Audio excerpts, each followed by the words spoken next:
Hoje a gente encontra restrições assim das mais variadas. Eu tenho clientes que chegam no restaurante, por exemplo, com alergia a alho e a cebola. Isso tem se tornado cada vez mais comum. E eu acredito que é muito pelo abuso desse uso, né? Em excesso também que a gente tem no Brasil, principalmente, né? Tudo coloca um alho e uma cebola que a gente se garante ali.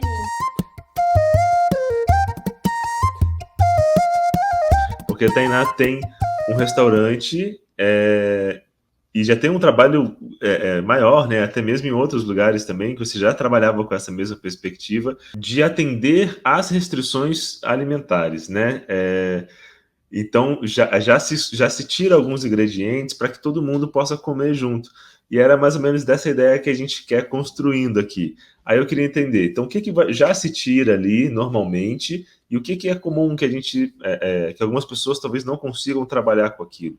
Só para a gente ir construindo aos pouquinhos essa ideia de o que é restrição e como trabalhar com esses ingredientes. Quando a gente fala de uma cozinha sem restrições ou não restritiva, né? A gente está falando de uma antes da mesa, né? Antes de sentar na mesa e acolher as pessoas na mesa com as suas particularidades, também acolher ali dentro da brigada de cozinha, né?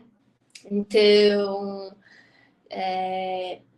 enfim, quando a gente tira os ingredientes que são corriqueiros, por exemplo, farinha de trigo, que é uma farinha milenária, uma farinha que a gente usa desde sempre. Quando a gente tira lácteos, proteínas animais, tudo isso gera um novo desafio, né, ali dentro para quem está cozinhando. Então, eu acho que de ingredientes que a gente poderia falar, são esses. A gente se acostumou a trabalhar com farinha de trigo, com nozes, com óleos variados, com um monte de outros ingredientes que a gente está tão acostumado que a gente não percebe que eles estão ali às vezes. Mas a gente precisa perceber.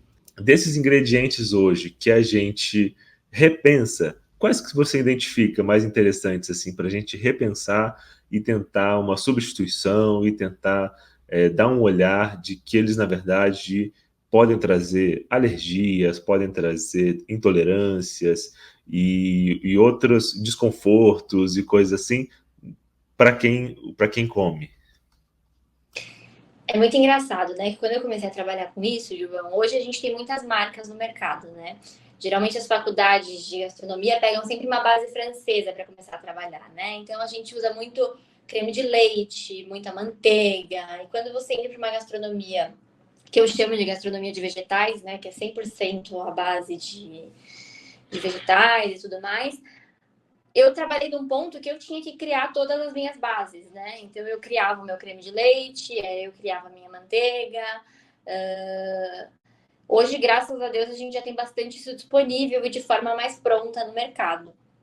Mas antigamente a gente não conseguia encontrar para se criar essas bases, que dali a gente conseguiria criar alguns outros pratos, né? Que foi isso que você falou. Então, assim, esses ingredientes básicos são essenciais e a gente tem que estar com eles muito, muito, muito à mão ali para a gente conseguir desenvolver as nossas receitas. Quando a gente fala de alergias, quando a gente fala de carnes e tudo mais, eu gosto sempre de dar o exemplo da farinha de trigo, porque parece algo tão inofensivo, né? Todo mundo fala, mas é vegetariana, é vegana, todo mundo pode comer, um pãozinho une todo mundo ali. Mas não sei se todo mundo já tentou entender um pouquinho mais sobre a história do trigo que a gente come hoje em dia, né? Não é mais o mesmo trigo que a gente comia há 100, enfim, 200 anos atrás. Ele foi completamente modificado geneticamente para que nas grandes guerras a gente conseguisse ter esse trigo em quantidades massivas. E o nosso corpo, né, o nosso estômago, ele não conseguiu acompanhar o nível de evolução desse grão. Então, hoje, muitas pessoas, mesmo depois de comer trigo a vida inteira, o corpo, a partir de um certo momento, já não consegue mais digerir, né, aquela proteína. Interessante, porque realmente tem vários ingredientes, né, que a gente identifica, que a gente pode identificar assim, mas além de alergias e de reações biológicas e até químicas ali do nosso corpo, há também restrições hoje por estilo de vida, dietas, convicções, e inclusive já tem até uma pergunta aqui interessante que eu gostaria de abrir. O Fasten X, que é o Ian, né, ele está perguntando assim: a minha pergunta para essa live é: quais as restrições, além das básicas, celíaco, diabético, castanhas, renais, halal ou kosher e tudo mais, que a gente identifica hoje, né, que há uma demanda hoje na gastronomia? Não sei se no seu restaurante já teve essa demanda também, né? Uhum. Hoje a gente encontra restrições assim das mais variadas. Eu tenho clientes que chegam no restaurante, por exemplo, com alergia a alho e a cebola. Isso tem se tornado cada vez mais comum. E eu acredito que é muito pelo abuso desse uso, né, em excesso também que a gente tem no Brasil, principalmente, né?